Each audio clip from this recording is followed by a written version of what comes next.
Universe केमिति अछंती आपण माने आशा करुच्ची भगवान विधि व्यवस्था अनुजाई आपण मान निश्चित भाव में भलरे थे जमितिया सिचुएसन भी आपण था ना कहीं गोटे कथा मन रखु जदि आपण भावुतांती सफलतार सबु रास्ता आपण बंद हो जाइए बोली ताहले मु कहबी आपण भूल भावुचंती जेतेबेले आपण भावुचंती जे समस्त रास्ता आपण बंद गोटे कथा मन रखु सेतेबेले मध्य भगवान गोटे द्वार आपण खोला रखि थांती जो द्वार दे आपण आपणकर वर्तमान परिस्थिति बाहरी पारिबे एवं सफलता रास्ता रे आगकू बढ़ी पारिबे खोजी चलतु भगवान खोली से द्वार को एवं आगकू बढ़ंतु। दर्शक बंधु आज टॉपिक संपूर्ण स्वतंत्र टॉपिक अटे यहाँ को जदि आप शेष पर्यंत देखिले मु आपण मान को कथा दौची निश्चित भाव में आपण जीवन रे केबे हारिबे नाही जीवन संग्राम रे निश्चित भाव में आपण विजयी हेबे आपण प्रगति को कहीं रोकी पारिबो नाही आपण मुहर हस को कहीं छड़े नहीं पारिबो नाही परिस्थिति जहाँ हेउना कहीं सबु परिस्थिति रे आपण निश्चित भाव में हसबे एथिरे संदेह नाही आपण मुहर हस सेमती अम्लान रहिबो ये हूँ मोर लक्ष्य ये हूँ मोर उद्देश्य। दर्शक बंधु आप निजे अनुभव करथिबे अनेक लोक आपण आखपाखर थे अनेक उदाहरण मध्य अच्छी जो माने सब प्रकार सफलता पाई अर्थर पहाड़ टंकार पहाड़ पर से ठिया से सबकि ठीक ढंग से चलती जीवन में तापर मध्य छोटिया छोटिया कथार से डिप्रेशन को चली जाउछंती एमिति कि निज जीवन को हरै दबार मध्य प्रयास करुछंती। अनेक दिन तले मु पेपर रे गोटे पढ़ी पेपर लेखा था कौन जानते जड़े व्यक्ति कौन से एक व्यवसाय रे 20 कोटी टंका हरइले एवं से डिप्रेशन को चलीगले एवं चाहती आत्महत्या करने से समय जड़े साधु सहित ताकर भेटभाट हो जाइए आत्महत्यार चिंता नहीं से जाऊँ जो साधु जनक ताकर मुहर विषन्नतार जापारी आंक जीवन में किसी घटना घटी एवं प्रश्न करिसेंती कौन है बाबा ये व्यक्ति जनक साधु सन्यासी आगे निज जीवन समस्त गाथा को बयान करिसेंती साधु बाबा सब शुणिला पर हसी देइसेंती बाबा 20 कोटी टंका तुम चलीगला तो कौन है मत कहल देखी तुम अकाउंट रे एबे केते टंका अच्छी ना आज्ञा 10 कोटी टंका अच्छी साधु बाबा हसुंती 20 कोटी टंका चलीगला बोली तुम आत्महत्या करने को चिंता करुच भूली जाऊच तुम पाखे 10 कोटी टंका अच्छी बोली बेले बेले आम सहित मध्य एक घटना घटे साधु बाबा एक कथा शुणिला से व्यक्ति जनक जो मनर जो विषन्नता थिला विषन्नता हजि जाइए एवं पुणी थे वास्तविकता को फेरी निज पाखे 10 कोटी टंका कथा चिंता कर आसी पुणी बिजनेस कर आग को बढ़ी पदिए कथा जीवन को बदलाई देला जो पाखे 10 कोटी टंका थी से भूली जाइए मो पाखे 10 कोटी टंका अच्छी मन पड़ी मोर 20 कोटी टंका नष्ट हो जाइए बेले बेले आम सहित मत एमती हुए जिते छोटिया भूलटी आम कर बसती छोटिया लसटी आम कर बसती छोटे कौन छोटे छोट घटना आम सहित घटे वर्तमान परिस्थिति आम पाखे कौन कौन अच्छी आम भूली जाई कौन चलीगला से विषय चिंता करती डिप्रेशन को चली जाती बहुत दुखर जीवन काटती कहीं एमती हुए जानते तार कारण होची आम जीवन जीवार कला को शिखी न प्रत्येक परिस्थिति को केमती हैंडल करबा आम जान न सफलता पाईगले अर्थ पाईगले मोटिवेटेड होईगले मोटिवेशन वीडियोस देखिकी जो वास्तविक जीवन में आम परिस्थितिर सामना करती असुविधार सम्मुखीन होती जो आम जीवन में झड़झंझा आसे से आम भूली जाती आम पाखे कौन अच्छी आमर सामर्थ्य कौन आम जहाँ जाइए जहाँ न फेर से विषय चिंता करती डिप्रेशन को चली जाती जीवन को विपन्न कर दियंती।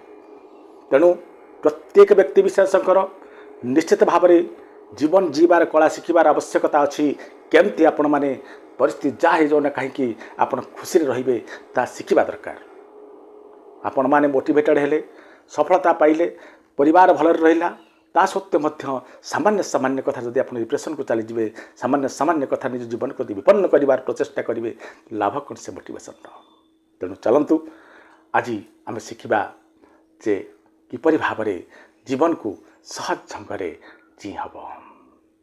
ଜୀବନ ଜୀବାର ପ୍ରଥମ କଳାକୁ ମନେ ରଖନ୍ତୁ। ସବୁବେଳେ ଆପଣ ଭଗବାନଙ୍କ ଉପରେ ବିଶ୍ୱାସ ରଖନ୍ତୁ। ଭଗବାନଙ୍କ ଉପରେ ବିଶ୍ୱାସ ରଖିଲେ କ'ଣ ମିଳିବ କ'ଣ ନ ମିଳିବ ସେ କଥା କହିବାକୁ ଚାହୁଁନାହିଁ। ଏତିକି ମିଳିବ, ଆପଣଙ୍କୁ ଆତ୍ମବିଶ୍ୱାସ ମିଳିବ। ଆପଣ ନିଶ୍ଚିତ ଭାବରେ ସବୁ ପରିସ୍ଥିତିକୁ ସାମ୍ନା କରିବାର ସାମର୍ଥ୍ୟ ଆସିବ ଆପଣଙ୍କ ଭିତରକୁ। କୌଣସି ପରିସ୍ଥିତି ଆପଣଙ୍କୁ ଦୋହଲେ ଦେଇପାରିବ ନାହିଁ, କାରଣ ଆପଣ ନିଶ୍ଚିତ ବିଶ୍ୱାସ କରିବେ ସମାନ ଇଜ୍ ଦେୟାର ୱିଥ୍ ମି। କେହି ଜଣେ ମୋ ସହିତ ଅଛି ଯେ ମୋତେ ହାରିବାକୁ ଦେବ ନାହିଁ, ଯେ ମୋତେ ମୋ ଜୀବନକୁ ନଷ୍ଟ ହେବାକୁ ଦେବନି। ପ୍ରତ୍ୟେକ ପରିସ୍ଥିତିରେ ମୋତେ ଉପରକୁ ଉଠାଇବ। ଭଗବାନଙ୍କ ଉପରେ ବିଶ୍ୱାସ କରିବା ଲୋକ କେବେ ଜୀବନରେ ହାରେ ନାହିଁ। ଯେଉଁ ପରିସ୍ଥିତି ହେଉନା କାହିଁକି ସେ ପରିସ୍ଥିତିରୁ ମୁକୁଳି ଯାଏ। ଏ ହେଉଛି ଭଗବାନଙ୍କ ବିଷୟରେ ଠିକ୍ ଭାବରେ ଉପଲବ୍ଧି କରିଥିବା ଲୋକର କାମ। ଜଣେ ସାଇଣ୍ଟିଷ୍ଟ ଥିଲେ। ସେ କ'ଣ କଲେ, ଦିନେ ଗୋଟେ ତାଙ୍କ ଘରେ ଗୋଟେ କନଫରେନ୍ସ ଡାକିଛନ୍ତି, ବସା ଉଠା କରୁଛନ୍ତି, କଥାବାର୍ତ୍ତା ହେଉଛନ୍ତି, ଆଲୋଚନା ଚାଲିଛି। ତାଙ୍କ ରୁମ୍ରେ ତାଙ୍କ ଘରେ କନଫରେନ୍ସ ଚାଲିଛି। ସେ ସମୟରେ ବିତର୍କର ବିଷୟ ଥିଲା ଯେ ଭଗବାନ ପ୍ରକୃତରେ କ'ଣ ଅଛନ୍ତି। ଏମାନେ ତ ସହଜ ସାଇଣ୍ଟିଷ୍ଟ, ଭଗବାନଙ୍କୁ ବିଶ୍ୱାସ କରିବା ଲୋକ ନୁହନ୍ତି। ସାଇନ୍ସର ଜ୍ଞାନ ଏମାନଙ୍କ ପାଖରେ ଅଗାଧ। ତେଣୁ ଏମାନେ ଏ ବିତର୍କକୁ ଜୋରସୋରରେ ବଢ଼େଇଛନ୍ତି।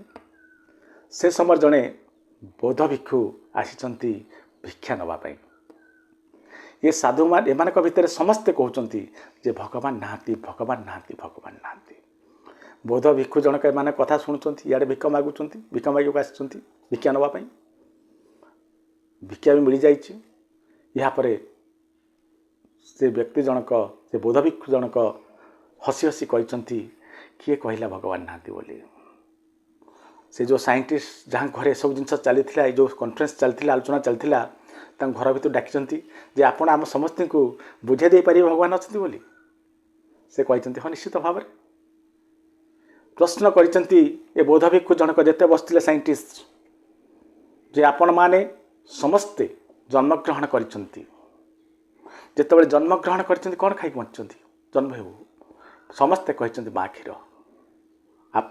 ଏହାପରେ ବୌଦ୍ଧ ଭିକ୍ଷୁ ଜଣକ ହସି ଦେଇଛନ୍ତି, କହିଛନ୍ତି ଆପଣମାନଙ୍କୁ ମୋର ପ୍ରଶ୍ନ, ଆପଣ ଯେତେବେଳେ ଜନ୍ମ ହେଲେ ସେତେବେଳେ ଆପଣଙ୍କର ଦାନ୍ତ ନଥିଲା, ଆପଣ କିଛି ଖାଇବାକୁ ସମର୍ଥ ନଥିଲେ। ସେଥିପାଇଁ ଆପଣଙ୍କୁ ବଞ୍ଚାଇ ରଖିବା ପାଇଁ ଆପଣଙ୍କ ମାଆଙ୍କ ସ୍ତନରେ କ୍ଷୀର ସଞ୍ଚାର କିଏ କରିଥିଲା? କ'ଣ ଆପଣ ସାଇଣ୍ଟିଷ୍ଟ ମାନେ କରିଥିଲେ? ସାଇଣ୍ଟିଷ୍ଟ ମାନେ ତଳକୁ ମୁହଁକୁ ଅନେଇ ବସିଛନ୍ତି, ଉତ୍ତର ଦେଇପାରୁନାହାନ୍ତି। ଏହାପରେ ବୌଦ୍ଧ ଭିକ୍ଷୁ ଜଣ ପଚାରିଛନ୍ତି ଯେ ଆପଣ ଘରକୁ ପାଣି କେମିତି ଉଠାଉଛନ୍ତି କୂଅରୁ, ବା ଆପଣଙ୍କର ଯେଉଁ ପାଣି ଯେଉଁଠୁ ଆଣୁଛନ୍ତି କେମିତି ଆଣୁଛନ୍ତି ଘରକୁ? ନା ମଟର ସାହାଯ୍ୟରେ। ବିନା ମଟରରେ ଆପଣ କୂଅରୁ ପାଣି ଉଠାଇ ପାରୁନାହାନ୍ତି। ମୋତେ କୁହନ୍ତୁ, ନଡ଼ିଆ ଗଛ ଆପଣଙ୍କ ଘର ସାମ୍ନାରେ ଯେଉଁ ଅଛି, ନଡ଼ିଆ ଗଛରେ ଯେଉଁ ନଡ଼ିଆ ଫଳିଛି, ସେ ନଡ଼ିଆ ଭିତରକୁ ପାଣି କ'ଣ ଆପଣ ସାଇଣ୍ଟିଷ୍ଟ ମାନେ ପ୍ରବେଶ କରିଛନ୍ତି? ସାଇଣ୍ଟିଷ୍ଟ ମାନେ ସମସ୍ତେ ନୀରବ ହୋଇ ବସିଛନ୍ତି, ଉତ୍ତର ନାହିଁ।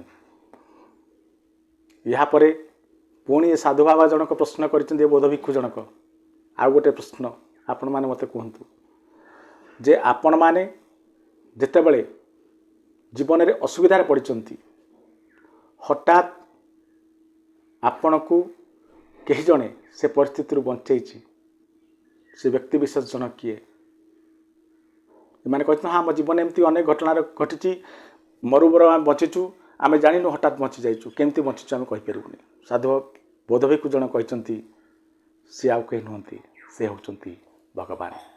ଆଉ ଗୋଟେ ପଏଣ୍ଟ ମନେ ରଖନ୍ତୁ, ଆଉ ଗୋଟେ ପ୍ରଶ୍ନ ପଚାରୁଛି, ମୋତେ କୁହନ୍ତୁ ଯେ ଆପଣ ଯେତେବେଳେ ଜନ୍ମଗ୍ରହଣ କଲେ, ବହୁତ ପରିସ୍ଥିତି ଆପଣଙ୍କ ଜୀବନରେ ଆସିଛି, ପରିସ୍ଥିତିର ସାମ୍ନା କରିପାରିବାକୁ ଆପଣ ଅକ୍ଷମ, ଆପଣ ଦାନ୍ତ ଆସୁଛି, ତାକୁ କିଏ ଦେଇଛି? ଆପଣଙ୍କ ଯେତେବେଳେ ଶୋଉଛନ୍ତି, ଶୋଇଲା ପରେ ଆପଣ କ'ଣ ହଉ ଜାଣିପାରୁଛନ୍ତି ନା ନାଇଁ? ଆମେ କିଛି ଜାଣିପାରୁନାହାନ୍ତି। ଯଦି ସେଇ ଶୋଇବା ଅବସ୍ଥାରେ ମଧ୍ୟ ଆପଣଙ୍କର ହୃଦୟ ଧକ୍ ଧକ୍ ଧକ୍ ଧକ୍ ହେଉଛି, ତାକୁ କରୁଛି କିଏ? ସେ ହୃଦୟ କାହିଁ ବନ୍ଦ ହେଇଯାଉନି? ତାକୁ ଏମାନେ କହିଛନ୍ତି କେହି ଜଣେ ଭାଇଟାଲ୍ ପାୱାର ଅଛି ଯିଏ ସବୁ କରୁଛି। ହସି ଦେଇଛନ୍ତି ବୌଦ୍ଧ ଭିକ୍ଷୁ ଜଣକ ଏବଂ କହିଛନ୍ତି ଯାହାକୁ ଆପଣ ଭାଇଟାଲ୍ ପାୱାର ବୋଲି କହୁଛନ୍ତି, ସେ ଆଉ କହୁନାହାନ୍ତି, ସେ ହେଉଛନ୍ତି ଭଗବାନ, ସେ ହେଉଛନ୍ତି ଗଡ୍।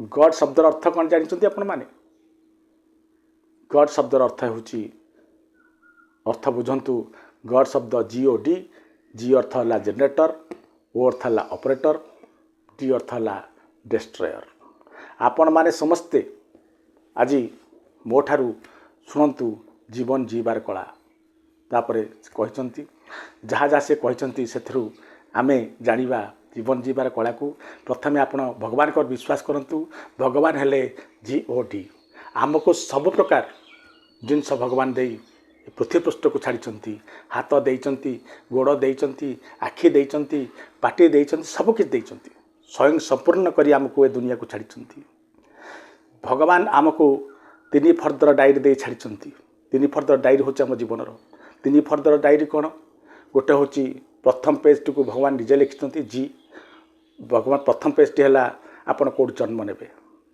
आपण कौट जन्म ने ता आपण हाथ नथिला आपण पितामाता किए हे आपण हाथ नथिला आपण कौन करेंगे आपण भाई भौणी को मैंने आपण हाथ नथिला आपण गोरा हे कि कला हे आपण हाथ नथिला से सब फर्दर लिखि सारी भगवान थर्ड पेज टी होची आपण केमती मरबे केतले मृत्युवरण करेंगे ताहा ऑलरेडी लिखा सरी आपण खाली गोटे पेज दिखाई ताहा जन्म ठारू मृत्यु पर्यंत केमती बंचे ताहा आपण निज करने पड़ो आपण को हाथ देइचंती हाथर जदि उचित व्यवहार कले आपण भल रहिबे उचित व्यवहार न कले आपण माड़ खाइबे हाथ देइचंती भगवान को प्रणाम करि परिबे हाथ देइचंती काहाकु मध्य आपण हाथ उठेई पारिबे हाथ उठे माने जोर खाइबे निष्पत्ति आपण कर आखि देइचंती आखिरे आपण भगवान को दर्शन करि परिबे भल भल दृश्य देखि परिबे भल कथा देखि शिखि परिबे